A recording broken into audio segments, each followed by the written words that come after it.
سب سے پہلے سید الشہداء سے اجازت جنگ حضرت عباس نے طلب کی.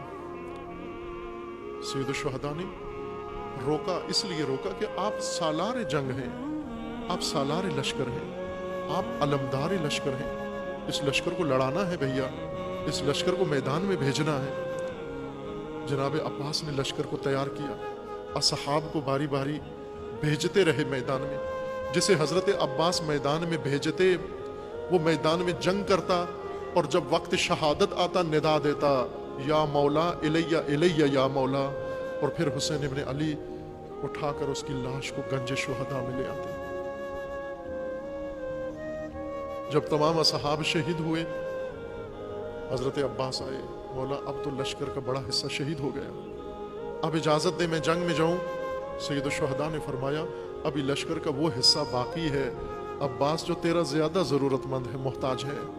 میرے لشکر میں چھوٹے چھوٹے مجاہد ہیں، اون و محمد جیسے مجاہد ہیں، قاسم جیسے مجاہد ہیں، جو اتنے چھوٹے ہیں گھوڑوں پہ نہیں بیٹھ سکتے، جو اتنے چھوٹے ہیں جنگ کا تجربہ نہیں رکھتے، جو اتنے چھوٹے ہیں وہ اسلحہ نہیں اٹھا سکتے، ابھی انہیں جنگ میں بھیجنا ہے. حضرت عباس سمعا و طاعتاً، اور اب بنو ہاشم کا لشکر تیار کر کے بھیجنا شروع کیا. بعض روایات میں ہے جناب عباس جب حضرت قاسم کو اور جناب اون محمد کو جب لشکر کے سپاہی بنا کر بھیج رہے تھے میدان جنگ میں، ایک بڑی مشکل پیش آئی، اور وہ مشکل یہ تھی کہ ان بچوں کے قد کی کوئی زرہ نہیں تھی، ان بچوں کے قد کا کوئی جنگی خود نہیں تھا، جو بھی پہناتے ان کے تن سے بڑا ہوتا تھا، جو بھی پہناتے وہ خود ایک مشکل بن جاتا. جناب عباس نے بہت مشکل کے بعد ان بچوں کو تیار کیا. جناب قاسم کو جب جنگی خود پہنایا، جنگی لوہے کا خود پہنایا، جو خود پہناتے وہ بڑا نکلتا، وہ سر کو تکلیف دیتا، اس کو سر کے اوپر جمانے کے لیے حضرت عباس نے پہلے دستار باندھی. قاسم ابن حسن کے سر کے اوپر 12-13 سال کا بچہ دستار باندھی، دستار باندھ کے پھر اس کے اوپر خود رکھا، پھر اس کو خود کو گلے کے ساتھ باندھا، پھر زرہ پہنائی جو حضرت قاسم کے قد سے بہت بڑی تھی، اور پھر اس کے بعد نیزہ تھمایا اور پھر میدان پہ روانہ کیا. دشمن کا سپاہی لکھتا ہے کہ ہم نے دیکھا کہ یہ بچے جب چاند جیسی صورتیں حسین کے خیام سے میدان میں آتے تو ان کے نیزے ایک انی ہاتھ میں ہوتی اور دوسرا حصہ زمین پہ گھسٹتا ہوا آ رہا ہوتا، اور یہ لعین ان بچوں کو گھیر کے مارتے.